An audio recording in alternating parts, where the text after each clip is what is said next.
Un appartement du sud de Tenerife. La télévision diffuse des clips et 4 jeunes Sénégalais jouent au baby-foot. Parmi eux, Cher, 25 ans, originaire de Kaolack. Il est arrivé aux Canaries en août 2004. Ce sont ses amis qui le poussent à raconter son histoire. Il faut dire aux Espagnols ce que certains d'entre nous ont enduré pour venir chez eux, dit l'un d'entre eux. Alors Cher raconte son parcours depuis Kaolack. Moi j'étais chauffeur de camion au Sénégal. Pendant 9 mois, j'ai économisé mon salaire. J'ai essayé d'avoir un visa plusieurs fois, mais ça n'a pas marché. Alors j'ai décidé de faire la traversée en pirogue. Je suis entré en contact avec quelqu'un qui m'a dit « Il faut que tu nous donnes 1 100 000 francs CFA et que tu prépares 200 000 pour ton argent de poche et il n'y a pas de problème pour te faire traverser vers l'Europe. » Cher remet donc l'argent demandé. De Kaolack, il part en car pour Saint-Louis, puis pour la Mauritanie.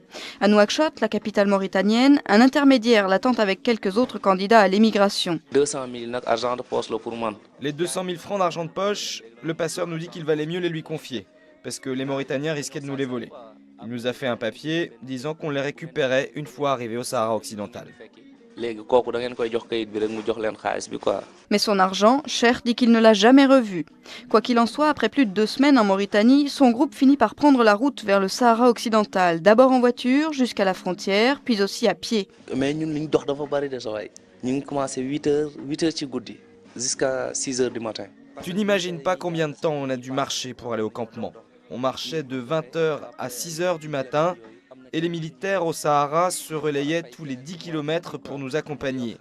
À chaque fois, celui qui nous accompagnait prenait sa part de l'argent et versait le reste au suivant. Au campement au Sahara occidental, Cher attendra 2 mois et 17 jours avant de pouvoir embarquer sur une pirogue. Arrivé là-bas, on nous a donné un pain, 30 cm de long, 8 cm de large. Je l'ai mesuré, c'était pour 3 jours. Et il fallait aussi tenir avec un demi-litre d'eau pour 3 jours.